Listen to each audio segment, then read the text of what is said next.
Hello everyone, my name's Shazfoud and welcome to Battlerite Stadium.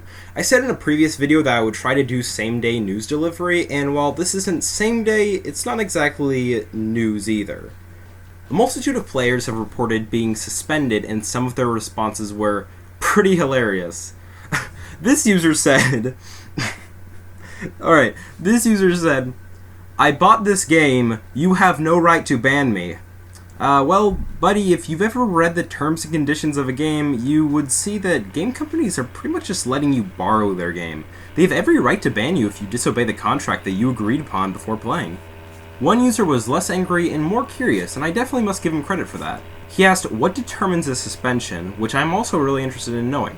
It might not be the smartest idea to let the players in on how they determine how you're suspended, but there's definitely a fine line between bots auto-suspending people after a certain number of reports and employees having to go through each individual report. It's also important to know that Battlerite's report system is just a single button.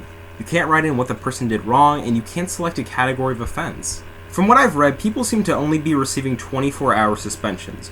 Personally, I like time-based suspensions. If a game says you haven't been acting the way you should be and can't play for a bit because of it, there really isn't much bad that can come out of it. The toxic player is temporarily removed from the game and will come back with one of three outcomes. Either they will realize that they need to be more relaxed and change their attitude, they will quit and stop playing, or they will continue to act the way until their next suspension. Either way, it reduces the overall toxicity of the community. Personally, I have never been suspended from a game for poor behavior, and I imagine that lots of people watching this are the same. Battlerite has a pretty nice community, and of course there is some toxicity in it, but I like to look at the positive side of things. Now, one thing I would like to bring up before I end this video, I want to talk to you about random reporting. Now, I'm assuming that this isn't exactly a big issue because hopefully people are reviewing these reports. I would like to point out this thing from the Steam forums. So, this user stated that Stunlock Studios has to do something about people spamming reports. I was a little confused. I don't remember doing that, and I don't see people doing that either. Someone said reported as a joke, and then the original poster replied with, "I report anyone I see in game just for fun." So, I think that's more of a you problem.